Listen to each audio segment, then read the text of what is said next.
बच्चों, हम लोग वैदिक सभ्यता और संस्कृति पढ़ रहे हैं। तो इसमें हमने आपको बता रखा है कि वैदिक सभ्यता और संस्कृति का जो कालखंड है वो क्या है, 1500 से 600 ईसा पूर्व है। क्लियर। फिर हमने कहा कि ये जो कालखंड है इसको हम लोग दो भागों में बांटते हैं। ऋग्वैदिक युग में 1500 से लेकर 1000 ईसा पूर्व तक। क्लियर हो गया। फिर ये जो कालखंड है 1000 से 600 ईसा पूर्व का, ये क्या कहा जाता है? आप कहेंगे यही सर उत्तर वैदिक युग के नाम से जाना जाता है। अब इसमें क्यों विभाजन किया गया ये भी हमको जानना होता है। तो देखो बच्चों, ये चीज़ें हम लोग वैसे तो एक सामान्य अध्ययन हम लोग कर चुके हैं, लेकिन हम लोग इसको विशेष जो अध्ययन करेंगे, जैसे ये चैप्टर ख़त्म हो जाएगा उस समय हम लोग इसे करेंगे। तो हमारी जो हेडिंग होगी अब क्या हो जाएगी, तो निश्चय ही वो हमारी हेडिंग आ जाएगी उत्तर वैदिक सभ्यता और संस्कृति, या आप कह सकते हैं कि उत्तर वैदिक युग। तो आइए हम लोग देखते हैं उत्तर वैदिक युग क्या है। तो उत्तर वैदिक युग या लेटर वैदिक पीरियड, समय बता दिया 1000 ईसा पूर्व से 600 ईसा पूर्व के बीच का जो कालखंड है वह उत्तर वैदिक युग के नाम से जाना जाता है। ठीक है। अब इस दौर में 3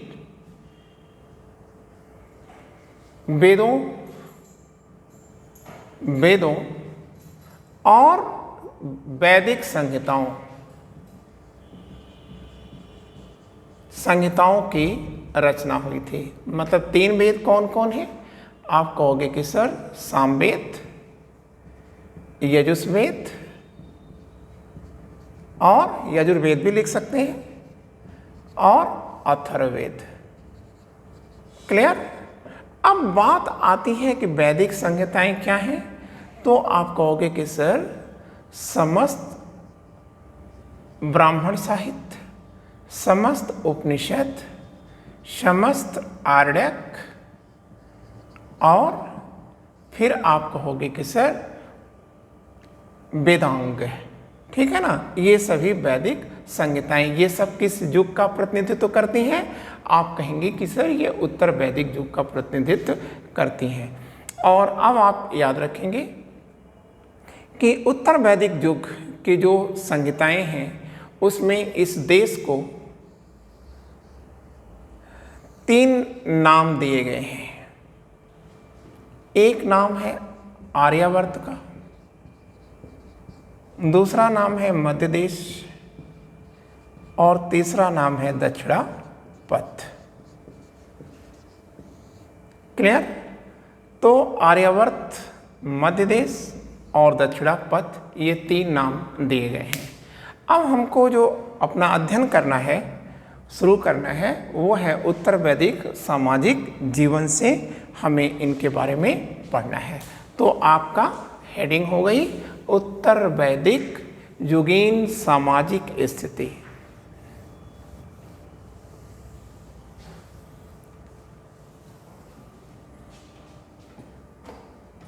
सामाजिक स्थिति की बात हम लोग करेंगे।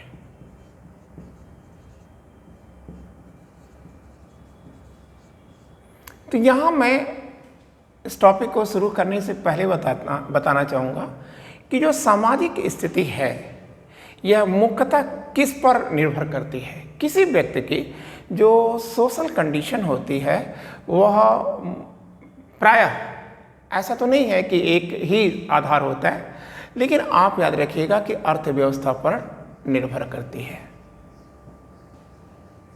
तो जो सामाजिक स्थिति है या सोशल स्ट्रेटिफिकेशन होता है उसमें यह सीधा प्रभावित करता है।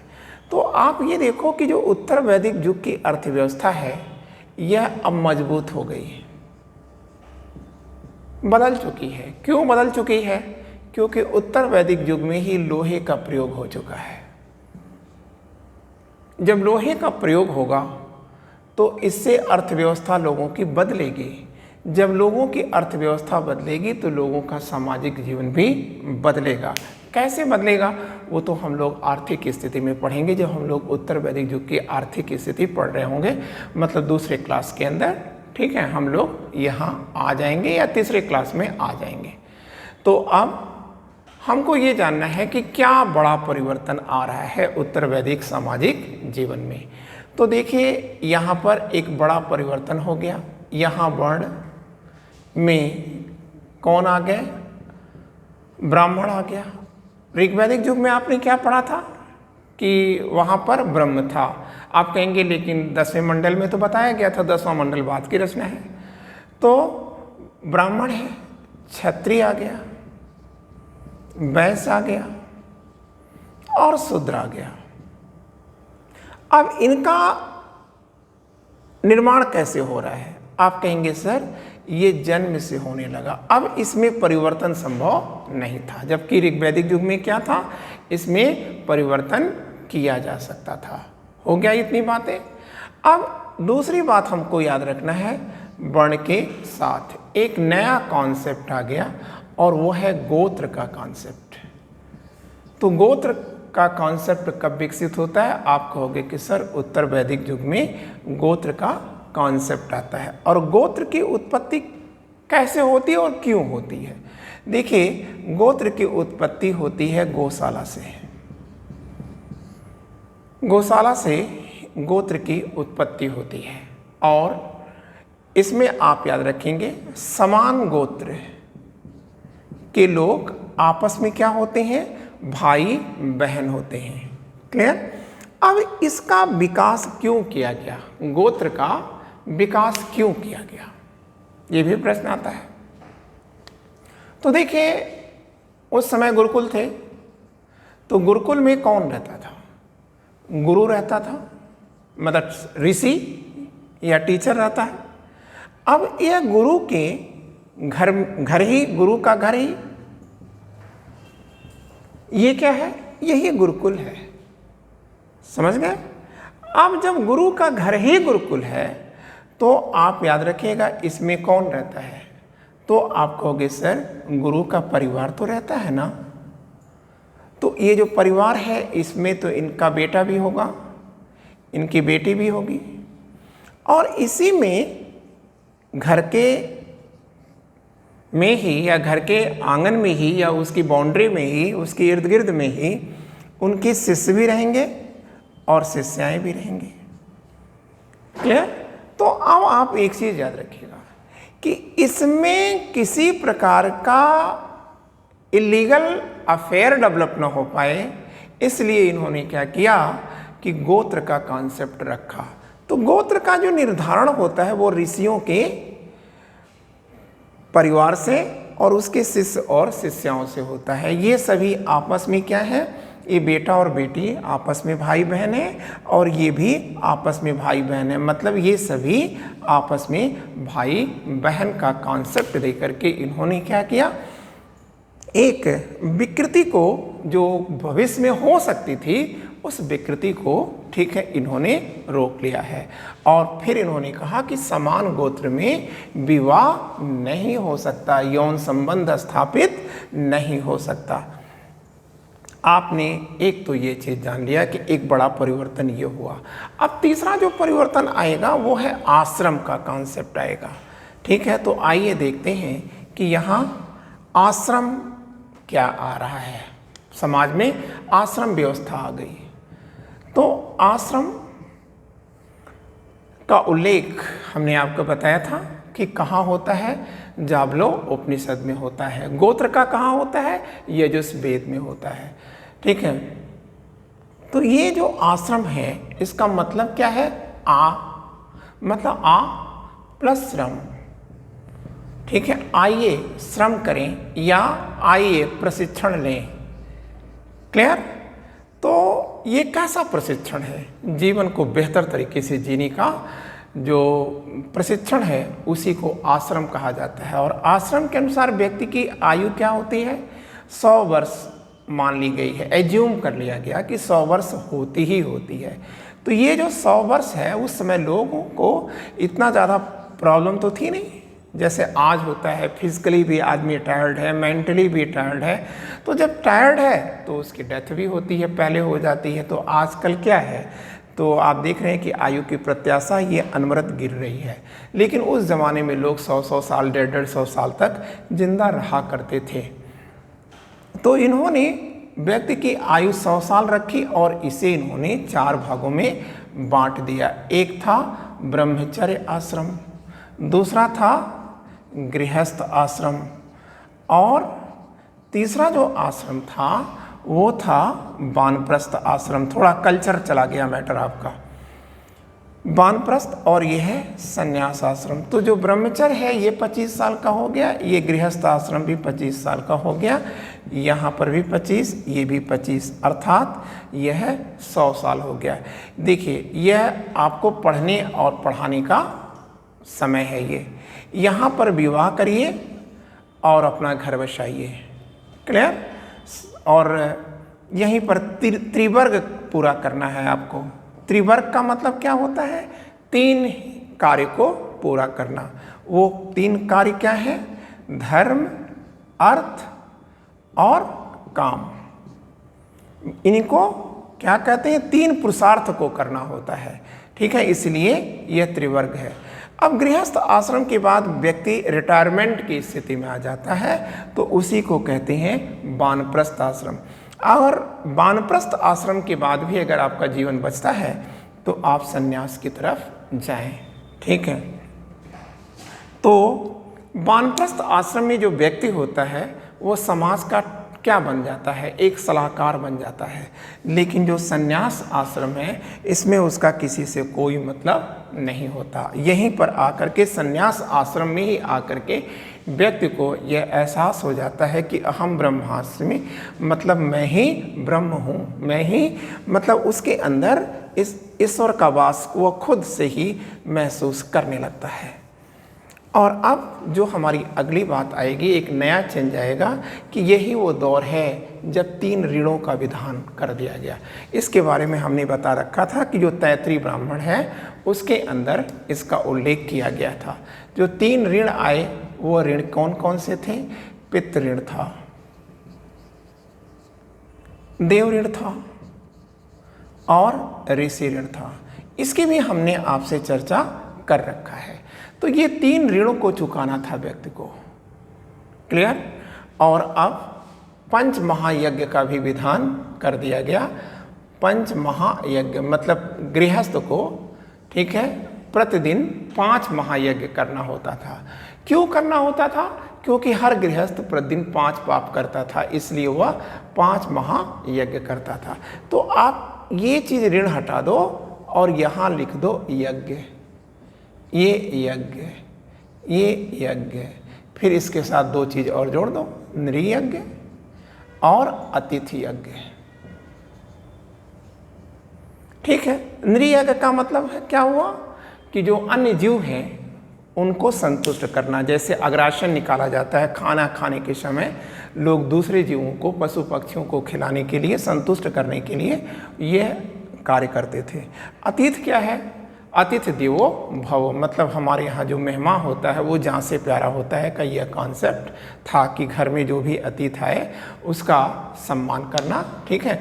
ये 5 महायज्ञ और 3 ऋण का जो विधान है यह किस समाज में होता है, उत्तर वैदिक युग में ही इसका प्रचलन शुरू होता है।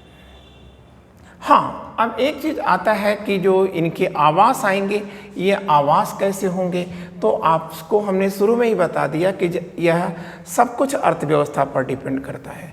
तो चूंकि इनकी अर्थव्यवस्था स्ट्रांग हो चुकी थी, इसलिए उत्तर वैदिक युग में आकर के लोगों के घर जो हैं वह कैसे बनने लगे, तो आप कहेंगे सर उसमें अब अनेक कमरे बनने लगे, मतलब बहुकक्षी बनने लगे, ठीक है।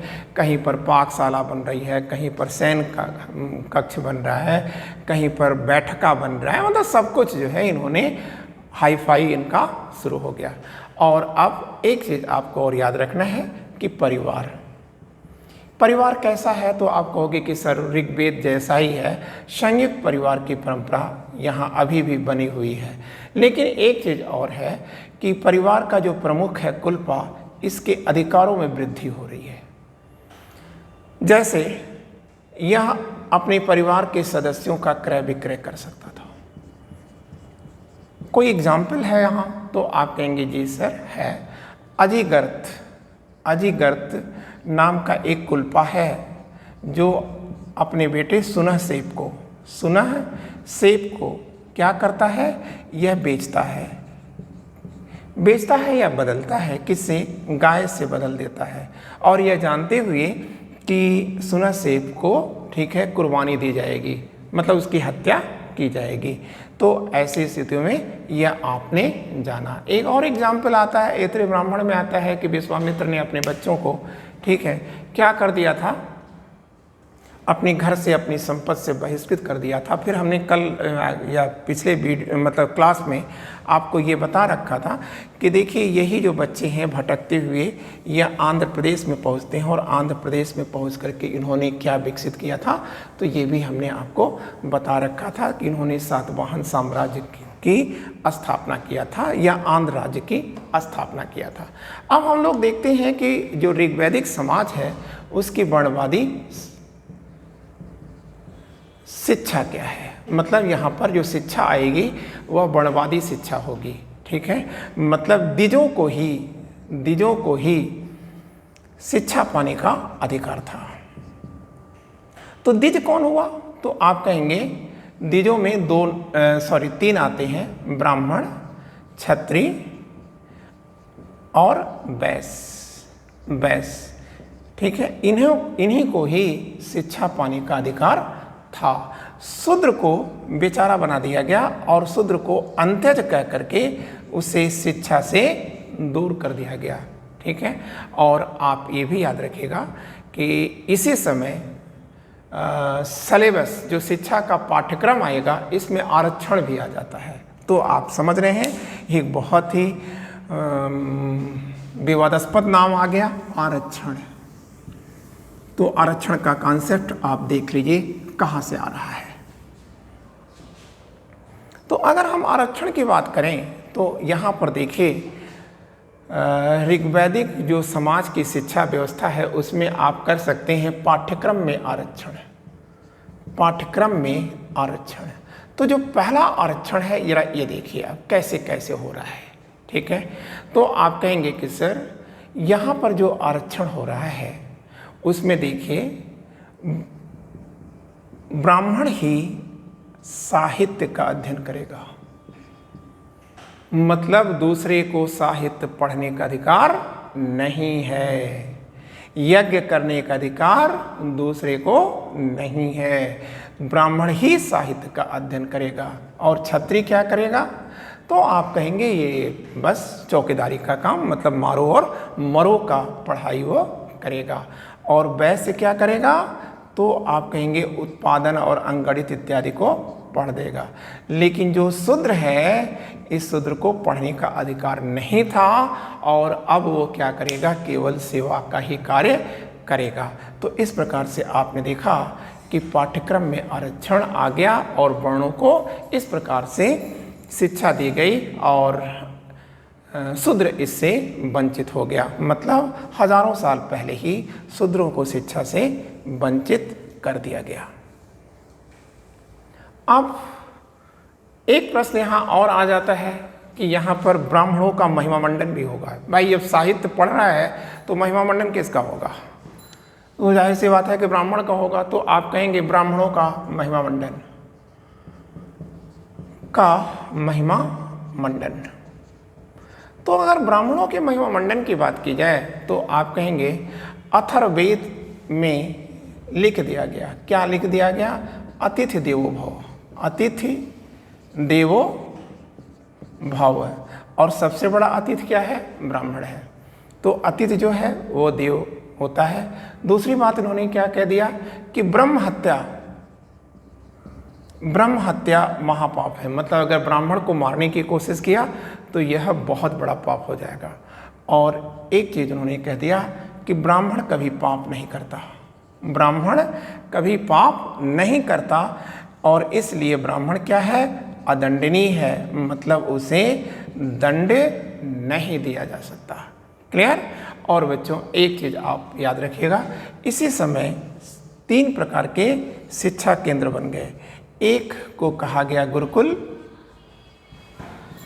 दूसरे को कहा गया चरक और तीसरे को कहा गया चारण। तो गुरुकुल क्या है वो तो आप जान रहे हो। चरक क्या है, गतिशील शिक्षक, गतिशील शिक्षक जो घूम घूम करके पढ़ाते हैं लोग, गतिशील शिक्षक। और चरण क्या है, तो आप कहेंगे विद्वानों का शोध केंद्र है। क्लियर बच्चों। और अब एक चीज़ आपको और याद रखना है कि आपने देखा कि इस प्रकार जो उत्तर वैदिक समाज है ये किस में बदल रहा है बच्चों, तो आप कहोगे सर ये बंद समाज हो रहा है, बंद समाज। ठीक है। जैसे मुसलमानों में क्या है कि वो अपने तक ही सीमित हो जाते हैं, तो उनका भी मुसलमानों का जो समाज है वो बंद समाज है और ये डेंजरस समाज होता है। ठीक उसी प्रकार से आप ये देख रहे हैं कि जो वर्णवादी व्यवस्था है और ये जो शिक्षा का प्रारूप है, इसने जो वैदिक धर्म है या वैदिक मतावलंबी लोग हैं उनको भी इसने क्या किया, बंद कर दिया। मतलब एक बंद समाज बन गया। अब ये एक दूसरे से मिलजुल नहीं सकता था, अलग हो गया। आज भी उसकी फसल हम लोग काट रहे हैं, जैसा कि आपको देखने को मिलता होगा कि लोग, आप समझ रहे होंगे ये सब चीज़ों की चर्चाएं हमारी स्थिति नहीं है और ये क्लास है, आप समझ तो रहे हो। ठीक है। आओ हम लोग आगे बात करते हैं। यहाँ पर यज्ञोपवीत संस्कार भी हुआ, यज्ञोपवीत संस्कार जिसे आप जनेऊ भी कहते हो, यज्ञोपवीत संस्कार भी प्रारंभ हो गया। अब यज्ञोपवीत संस्कार में भी बच्चों विभेदीकरण है, इसमें भी अलगाव है, इसमें भी विभेदीकरण कर दिया गया। ठीक है। क्या विभेदीकरण किया गया, आप कहिएगा कि देखिए ब्राह्मण होना चाहिए, बार बार लिख उठ रहा है, ब्राह्मण, क्षत्रिय, वैश्य, ठीक है, इन्हीं का यज्ञोपवीत होगा, शूद्रों के लिए यज्ञोपवीत नहीं था। तो ब्राह्मण का यज्ञोपवीत कब होगा, आप कहोगे कि बसंत में होगा। और किस सूत से होगा, सूत समझ रहे हो ना, धागा, तो आप कहोगे कि सर सूत से होगा। और क्षत्रिय का गर्मी में होगा और उसके लिए सन के रेशे का प्रयोग किया जाएगा। और वैश्य का जाड़े में होगा और उसके लिए ऊन का प्रयोग किया जाएगा। ये है यज्ञोपवीत संस्कार और उसका विभेदीकरण। ठीक है बच्चों, एक बात और, यज्ञोपवीत में भी विभेदीकरण किया गया, लेकिन एक और आपको याद रखनी है, संबोधन में भी विभेदीकरण था, संबोधन में भी विभेदीकरण प्रारंभ हो गया। तो आइए जरा हम लोग देखते हैं कि संबोधन में क्या विभेदीकरण शुरू हो रहा है। तो बच्चों देखो, संबोधन, संबोधन का मतलब बुलाने के लिए, संबोधन में भी विभेदीकरण है। ठीक है, ये लिख दिया। तो संबोधन में क्या विभेदीकरण हो रहा है, तो आप कहोगे कि सर शतपथ ब्राह्मण में, शतपथ ब्राह्मण का लेखक कौन है, याद रखो, आप अपने दिमाग पे ले आओ। ठीक है, याज्ञवल्क्य बताया था आपको। तो शतपथ ब्राह्मण में भी संबोधन के लिए अलग अलग शब्द हैं, जैसे ब्राह्मण,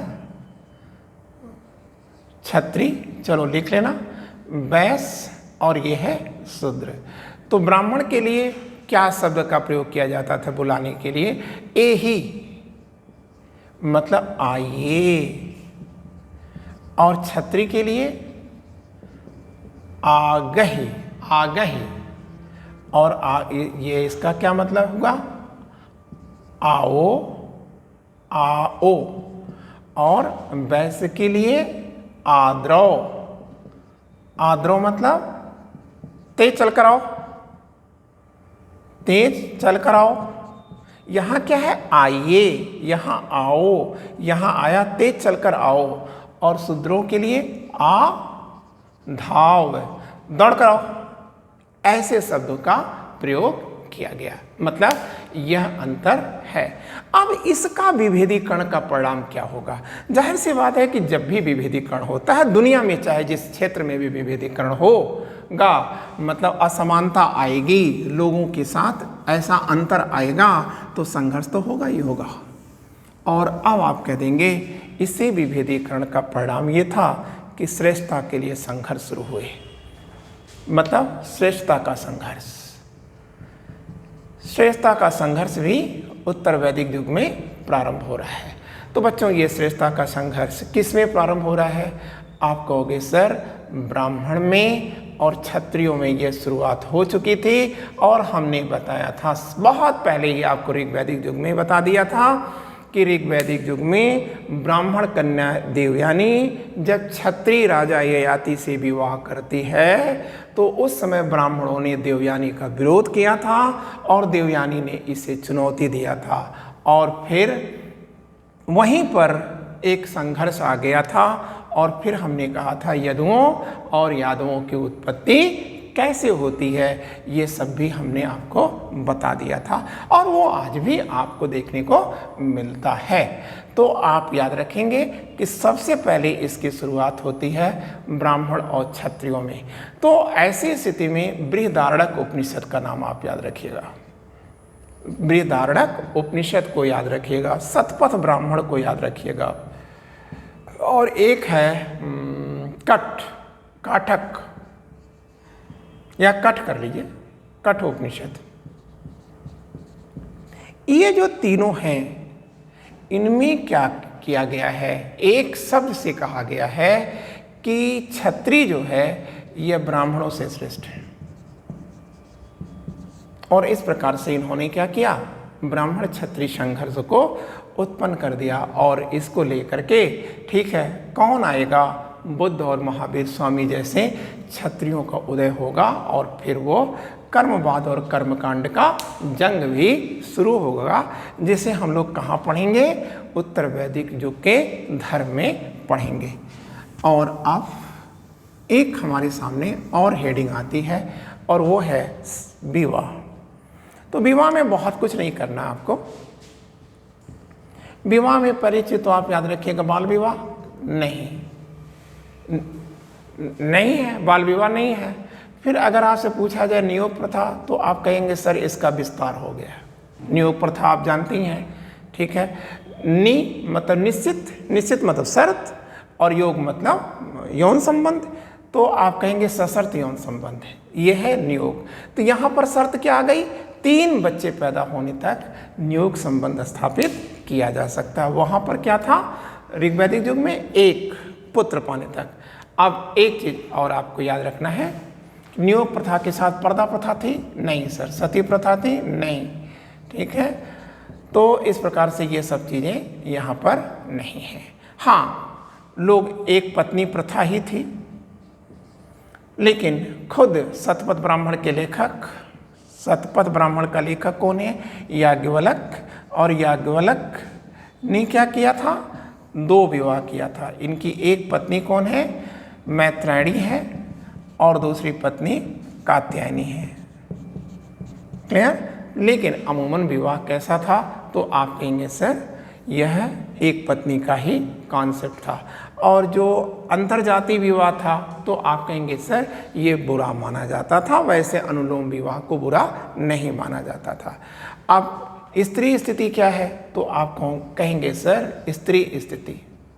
तो बच्चों आप याद रखिएगा, ऋग्वैदिक, हमने इसके पहले भी कहा था आपसे कि ऋग्वैदिक युग में स्त्रियों ने जिस सम्मान को प्राप्त किया, उस सम्मान को पाने के लिए, ठीक है, वो आज भी संघर्ष कर रही हैं। हमने आपको ये चीज़ पहले से कहा था। तो आप याद रखिए कि ऋग्वैदिक युग के बाद ही उत्तर वैदिक युग आता है। तो उत्तर वैदिक युग में आकर के स्त्री का आईना तोड़ दिया गया, मतलब धीरे धीरे धीरे धीरे उस आईने को ऐंठा जा रहा है, तोड़ा जा रहा है, मरोड़ा जा रहा है। और उत्तर वैदिक युग में आकर के स्त्री स्थिति में बहुत तेज़ गति से डाउनफॉल शुरू हो रहा है। और फिर भी जो संपत्तिशाली वर्ग रहा है, वहाँ पर स्त्रियाँ शिक्षा पाती रहीं, क्योंकि गार्गी और मैत्रेयणी और कात्यायनी जैसी विदुषियाँ वहाँ पर होती रहीं। अब देखिए स्त्री जो है, जो कल तक ऋग्वैदिक युग में सहचरी थी, दोस्त थी, सहयोगिनी थी, यहाँ ऋग्वैदिक युग में आकर के उसको क्या कह दिया गया, मैत्राणी संहिता में क्या कह दिया गया, शराब प्लस जुआ इक्वल टू स्त्री बता दिया गया। इसका मतलब बहुत दयनीय स्थिति में स्त्री आती चली गई और फिर इसका कभी दांव पे लगाया गया, कहीं से दाम दिया गया। ठीक है, क्लियर, ये सब चीज़ें होने लगी। ठीक है, और उपहार में भी इसे दिया जाने लगा, मतलब दान में भी दिया जाने लगा। तो सब मिला करके ठीक है, यह एक वस्तु में धीरे धीरे बदल रही है। ठीक है, और अब हमारे सामने आता है खान पान। तो आप कहेंगे कि सर खान पान वही है, मतलब शाकाहारी है और मांसाहारी है। लेकिन यहाँ आपको एक चीज़ याद रखना है, आपने ऋग्वैदिक युग में देखा था कि सभी गाय का गोश्त खाते थे, लेकिन उत्तर वैदिक युग में आकर के अथर्ववेद में कहला दिया गया। ठीक है, क्या कहला दिया गया? तो बच्चों एक चीज़ कहला दिया गया कि गाय और बैल ये दोनों पृथ्वी को धारण करते हैं, इसलिए इनकी हत्या पर मृत्यु का विधान होना चाहिए। और धीरे धीरे आकर के गाय हत्या क्या हो रही है, तो आप कहेंगे यह दंड का विषय बन जाएगी और इस पर रोक लग जाएगा। ठीक है, अब हम देखते हैं कि इनके जो वस्त्र हैं वो वस्त्र क्या हैं। तो आप कहोगे कि सर ये इनके वस्त्र हैं,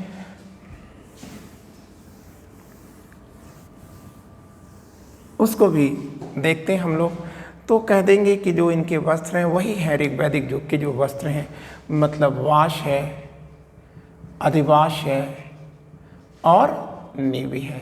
लेकिन ये तो था ही, आप इसे पढ़ चुके हैं। अगर कहीं कन्फ्यूजन हो रहा है तो आप पीछे की क्लास को पुनः दोहरा लें, तो वो आपको याद हो जाएगा, मेरे बताने से उतना दबाव नहीं आएगा।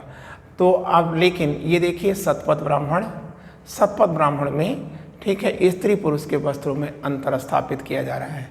कौन कौन? जैसे पुरुषों द्वारा जो वस्त्र पहना जाएगा वो तापरे है, पांड्य है और उषडीस है। क्लियर? और लड़कियों द्वारा या स्त्रियों द्वारा ये है कोस, वास और उपवास है। क्लियर? जब शतपथ ब्राह्मण कहता है कि जब आप किस में जा रहे हो, तो कह रहा है कि जब आप यज्ञ का कार्य कर रहे हैं तो पुरुष इन वस्त्रों को पहनेगा और स्त्रियां इन वस्त्रों को पहनेंगी। तापर क्या है? ये रेशमी वस्त्र है। पांड क्या है? ये ऊनी वस्त्र है। और उषडीस क्या है? ये पगड़ी है। ठीक है, और ये सभी लेडीज इनर गारमेंट है। और ये उपवास क्या है? लेडी शाल है। क्लियर हो गया? और अब एक चीज़ और, इनके आभूषण क्या हैं? तो आप कह देना कि आभूषण भी वही हैं, हाँ थोड़ा सा जो परिवर्तन आया, मतलब निष्क यहाँ भी पहना जाता है। ठीक है, कुंडल, कानों का कुंडल यहाँ भी पहना जाता है, खदी या अंगूठी यहाँ भी पहनी जाती है। अंतर आया रुक में। रुक में क्या है? सीने पर धारण किया जाने वाला एक हार है। और एक चीज़ और है कपर्द। कपर्द क्या है? तो आप कहेंगे कि स्त्रियों द्वारा जो जूड़ा बांधा जाता है उसे कपर्द कहा जाता था। ठीक है, और अब हम लोग देखेंगे मनोरंजन। हाँ, एक चीज़ और भी कर लें आप, वार्ध्यू। वार्ध्यू क्या है? तो विवाह के समय दुल्हनों द्वारा जो विशेष कपड़ा पहना जाता था उसी को वार्ध्यू कहा जाता था। ठीक है, अब मनोरंजन के लिए उत्तर वैदिक युग में क्या परिवर्तन किया, मतलब क्या बात आई? तो आप कह देना कि सर वही चीज़ें रही हैं जो ऋग्वैदिक युग में था। जैसे रथ दौड़ थी, घुड़दौड़ था, मल्लयुद्ध था। ठीक है, ये था ही। लेकिन यहाँ पर आकर के थोड़ा परिवर्तन हो रहा है। क्या परिवर्तन हो रहा है मनोरंजन के लिए? तो आप कहेंगे सर यहाँ पर वाजपेय नाम का एक यज्ञ किया जाने लगा, मनोरंजन। तो मनोरंजन में क्या आया? वाजपेय नाम का यज्ञ आ गया। ठीक है, और दूसरी बात ये है कि और देखें करकरी आया। करकरी, तो ये करकरी क्या है? ये बीड़ा है, बीड़ा का वैदिक नाम है। और नाड़ी क्या है? तो आप कहोगे सर बांसुरी को नाड़ी कहा गया।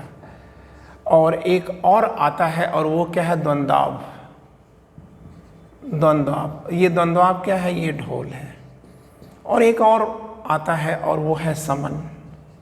समय समय पर मेलों का आयोजन किया जाता था, ठीक है, और इसी मेलों को समन कहा जाता था। फिर नृत्य आया, जो डांस होता है, पुरुषों द्वारा जो डांस किया जाता है या डांसर होते हैं उन्हें नृत्य कहा जाता था, और लड़कियां जो करती हैं उन्हें नृत्यु कहा जाता था। नृत्यु मतलब नर्तकी। जो अब हमको समाज जो हमने पढ़ लिया तो ये भी देख लिया जाए उत्तर वैदिक युगीन धर्म। तो देखिए जो उत्तर वैदिक युगीन धर्म है इसको आप दो भागों में बांट दीजिए। बहुत ध्यान देंगे, हम बहुत ही टेक्निकल फ्रेमिंग कर रहे हैं इसे, तो आप याद रखिएगा कि उत्तर वैदिक युगीन जो धर्म है उसे आप दो भागों में बांट दीजिए, परंपरावादी और परिवर्तनवादी। परिवर्तनवादी, ठीक है, या आप इसे कह सकते हैं, ये जो परंपरावादी है इसे आप क्या क्या कह सकते हैं, कट्टरपन, और इसे आप क्या कह सकते हैं, दार्शनिक। दार्शनिक। तो ये जो परंपरावादी धर्म है ये कहाँ उल्लेखित है, तो आप कहोगे सर ये ब्राह्मण साहित्य में है। और ये कहाँ है, आप कहोगे कि सर ये उपनिषदों में है। क्लियर हो गया, ये उपनिषदों में दिया गया है। कौन सा, ये परिवर्तनवादी है। तो ये जो ब्राह्मण साहित्य है, ये ब्राह्मण साहित्य क्या करना चाह रहा है, तो आप कहेंगे कि सर परंपरावादी कॉन्सेप्ट लाने के लिए वह जो है क्या क्या क्या कर जाता है, अंधविश्वास, ठीक है, और पाखंड को बढ़ा देता है। क्लियर। और ये क्या करता है, यह तर्क को उत्पन्न कर देता है, ठीक है। तो यहाँ आप देख रहे हैं, यहाँ पर है भक्ति और यहाँ पर तर्क आ गया। तो ये जो अंधविश्वास और पाखंड है इसको फैलाने के लिए क्या किया गया, आप कहोगे कि सर 3 ऋणों का विधान किया गया, 5 महायज्ञ का विधान किया गया, ठीक है, कुर्बानी का विधान किया गया, मतलब बलि का विधान किया गया। तो इससे आप एक चीज देख रहे होंगे, आप बात को जरा समझने की कोशिश करिएगा।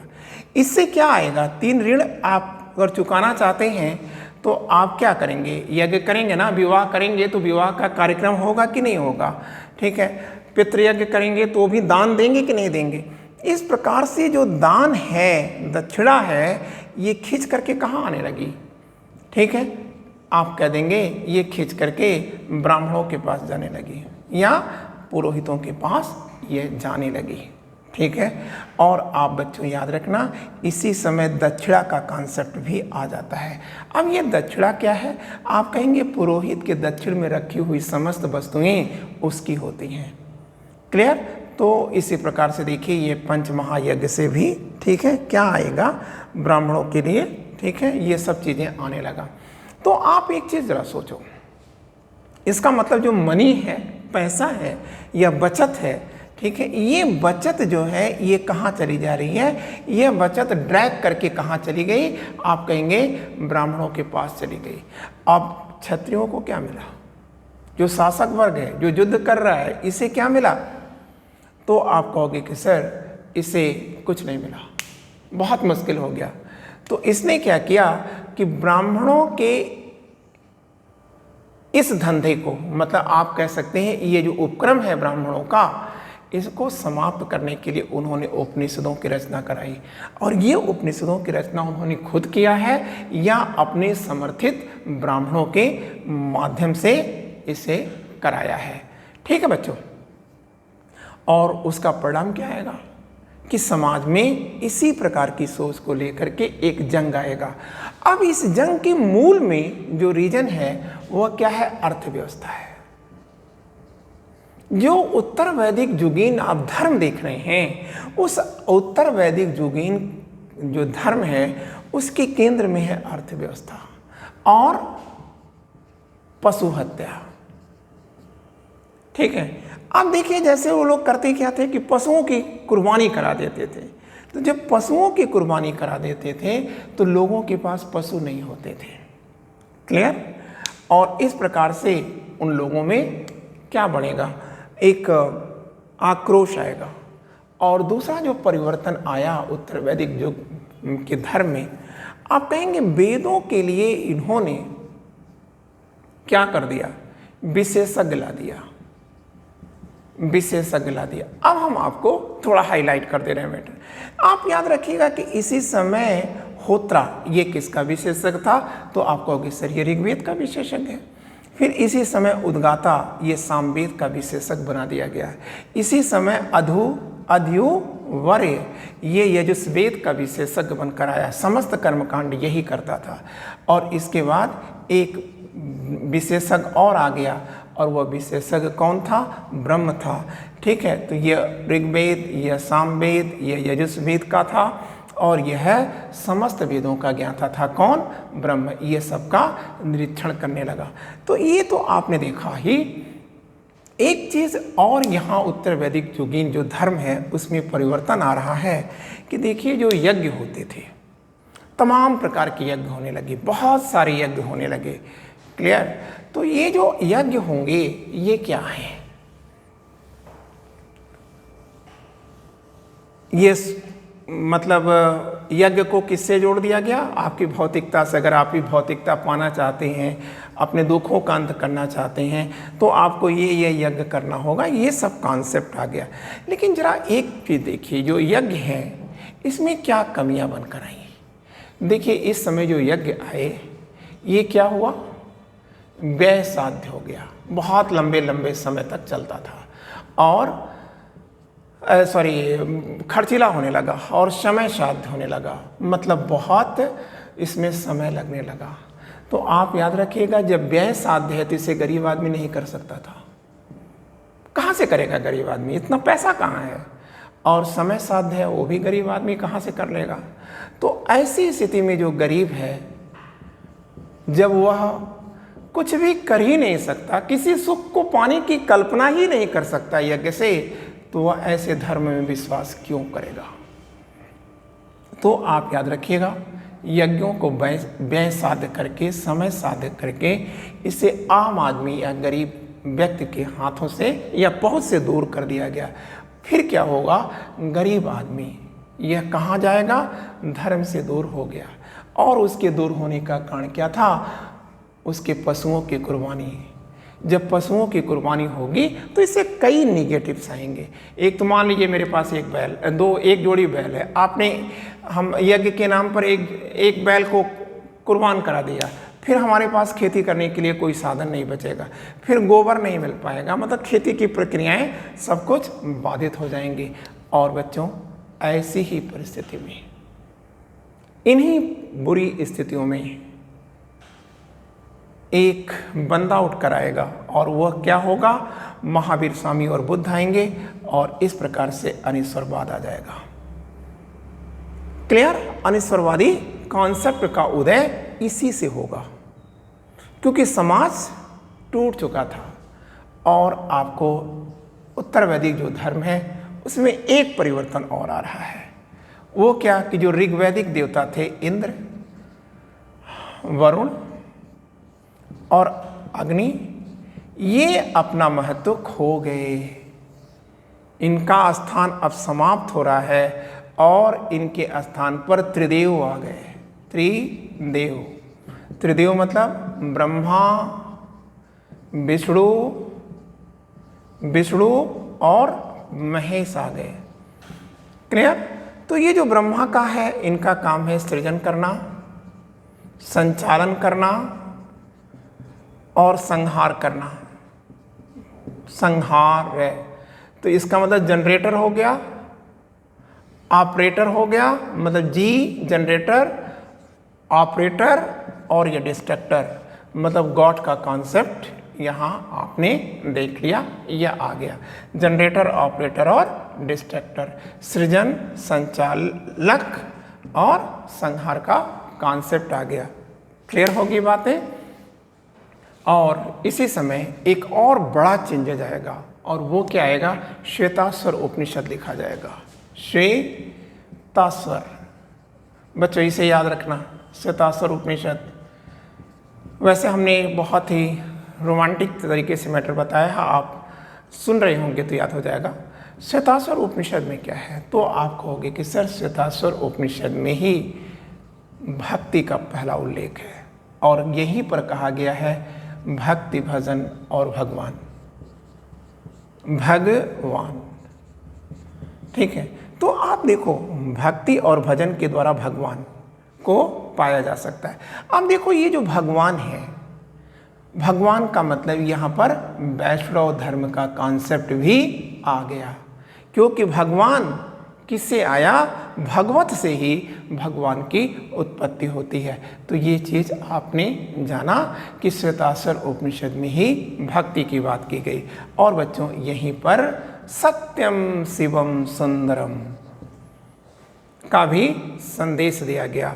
और यहीं पर एक बात और थी कि जो ऋग्वैदिक रुद्र थे वह किस में बदल गए, शिव में बदल गए।